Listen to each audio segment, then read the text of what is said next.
ഇറാനും അമേരിക്കയും തമ്മിലുള്ള ആണവ തർക്കം അതീവ ഗുരുതരമായ ഒരു സൈനിക സംഘർഷത്തിലേക്ക് നീങ്ങുകയാണ്. അണുബോംബ് നിർമ്മിക്കില്ലെന്ന് ഇറാൻ രേഖാമൂലം ഉറപ്പു നൽകിയില്ലെങ്കിൽ ഇറാന്റെ പരമോന്നത നേതാവ് അയത്തോള്ള അലി ഖമനേയും അദ്ദേഹത്തിന്റെ പിൻഗാമിയായി കരുതപ്പെടുന്ന മകനെയും വധിക്കാൻ അമേരിക്കൻ പ്രസിഡന്റ് ഡൊണാൾഡ് ട്രംപ് പദ്ധതി ഇടുന്നതായാണ് ഏറ്റവും പുതിയ റിപ്പോർട്ടുകൾ സൂചിപ്പിക്കുന്നത്. പ്രമുഖ അന്താരാഷ്ട്ര മാധ്യമമായ ആക്സിയോസിനെ ഉദ്ധരിച്ചാണ് ലോകത്തെ ഞെട്ടിച്ച ഈ വാർത്ത പുറത്തു വന്നിരിക്കുന്നത്. ഇറാൻ യുറേനിയം സമ്പുഷ്ടീകരണം തുടരുന്നത് തടയേണ്ടതില്ലെന്നാണ് അമേരിക്കയുടെ പുതിയ നിലപാടെങ്കിലും അത് ഒരു കാരണവശാലും അണുബോംബ് നിർമ്മാണത്തിലേക്ക് മാറില്ലെന്ന് ഉറപ്പുവരുത്താൻ ട്രംപ് ഭരണകൂടം കർശനമായ ഉപാധികളും മുന്നോട്ട് വെക്കുന്നു. ഇറാൻ കേവലം സമയം പാഴാക്കുകയാണെന്നും നയതന്ത്ര ചർച്ചകളിലൂടെ അവർക്ക് കൂടുതൽ സാവകാശം നൽകാൻ കഴിയില്ലെന്നും ഒരു മുതിർന്ന അമേരിക്കൻ ഉദ്യോഗസ്ഥരും പറയുന്നു. തങ്ങളുടെ ആവശ്യങ്ങൾ അംഗീകരിച്ചില്ലെങ്കിൽ ഖമനേയി അടക്കമുള്ള പുരോഹിത നേതൃത്വത്തെ നേരിട്ട് ലക്ഷ്യം വെക്കാനാണ് ഡൊണാൾഡ് ട്രംപിന്റെ ഇപ്പോഴത്തെ പദ്ധതിയെന്ന് അദ്ദേഹത്തിന്റെ വിശ്വസ്തർ തന്നെയാണ് പറയുന്നത്. പശ്ചിമേഷ്യയിലെ നിലവിലെ സാഹചര്യങ്ങൾ പരിഗണിച്ച് ഇറാനിലുള്ള തങ്ങളുടെ പൗരന്മാരുടെ രാജ്യം വിടാൻ സെർബിയയും സ്വീഡനും ആവശ്യപ്പെട്ടു. സുരക്ഷാ മുൻകരുതലിന്റെ ഭാഗമായി ഇറാനിലേക്കുള്ള യാത്രകൾ ഒഴിവാക്കണമെന്നും നിലവിൽ അവിടെ ഉള്ളവർ എത്രയും വേഗം മടങ്ങണം എന്നുമാണ്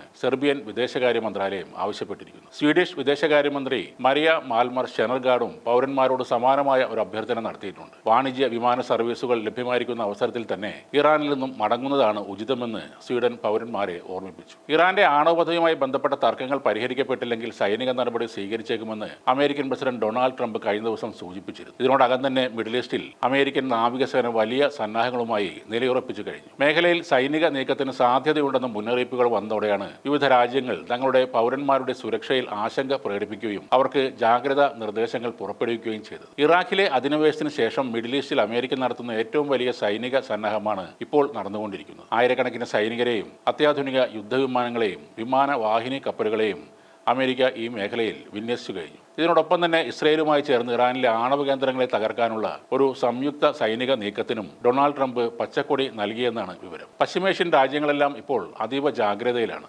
നയതന്ത്ര ചർച്ചകളും വഴിമുട്ടി നിൽക്കുകയാണ്. യുറേനിയം സമ്പുഷ്ടീകരണം, മിസൈൽ വികസനം, അന്താരാഷ്ട്ര ഉപരോധങ്ങൾ എന്നിവയുമായി ബന്ധപ്പെട്ട പ്രധാന വിഷയങ്ങളിൽ കഴിഞ്ഞ 2 വട്ടം നടന്ന ചർച്ചകളും തീരുമാനമാകാതെ പരാജയപ്പെടുകയായിരുന്നു. എങ്കിലും ചില നിർണായകമായ കാര്യങ്ങളിൽ ഇരുപക്ഷവും ധാരണയിലെത്തിയതായി ഇറാന്റെ വിദേശകാര്യമന്ത്രി അബ്ബാസ് അരാക്ചി അവകാശപ്പെടുന്നുണ്ട്. വരും ദിവസങ്ങളിൽ ഇറാൻ തങ്ങളുടെ ഔദ്യോഗിക നിർദ്ദേശങ്ങൾ രേഖാമൂലം സമർപ്പിക്കുമെന്നാണ് കരുതുന്നത്. എന്നാൽ ഇറാൻ നൽകുന്ന വിശദീകരണങ്ങൾ വളരെ കൃത്യവും വിശ്വസനീയവും ആയിരിക്കണം എന്ന നിർബന്ധത്തിലാണ് അമേരിക്കയും. ഇറാനും അമേരിക്കയും തമ്മിൽ ഒരു നേരിട്ടുള്ള യുദ്ധമുണ്ടായാൽ അത് ലോക സാമ്പത്തിക മേഖലയെ തരിപ്പണമാക്കും. എണ്ണവില കുതിച്ചുയരാനും ആഗോള വിപണികൾ തകരാനും ഇത് കാരണമാകും. നയതന്ത്രപരമായ പരിഹാരത്തിനുള്ള സാധ്യതകൾ ഓരോ ദിവസവും മങ്ങുന്നതോടെ ലോകം അതീവ ആശങ്കയോടെയാണ് വൈറ്റ് ഹൗസിൽ നിന്നുള്ള അടുത്ത നീക്കത്തെ നോക്കിക്കാണുന്നത്. എന്തുവന്നാലും പിന്നോട്ട് പോകില്ലെന്നും തങ്ങളുടെ മിസൈലുകളിൽ വിശ്വാസം ഉണ്ടെന്നുമാണ് ഇറാന്റെ ഉറച്ച നിലപാട്. എന്നാൽ അമേരിക്കൻ സൈനിക സന്നാഹം ശക്തമാകുന്നതിനിടെ സൈനിക ഏറ്റുമുട്ടൽ ഒഴിവാക്കാൻ ഒരാഴ്ചക്കുള്ളിൽ നയതന്ത്രപരമായ തീരുമാനം ഉണ്ടാകുമെന്ന് ഇറാന്റെ വിദേശകാര്യമന്ത്രി അബ്ബാസ് അരാക്ചി പറഞ്ഞത് ലോകം വളരെ ആശ്വാസത്തോടെയാണ് നോക്കിക്കാണുന്നത്. MS Now ചാനലിലെ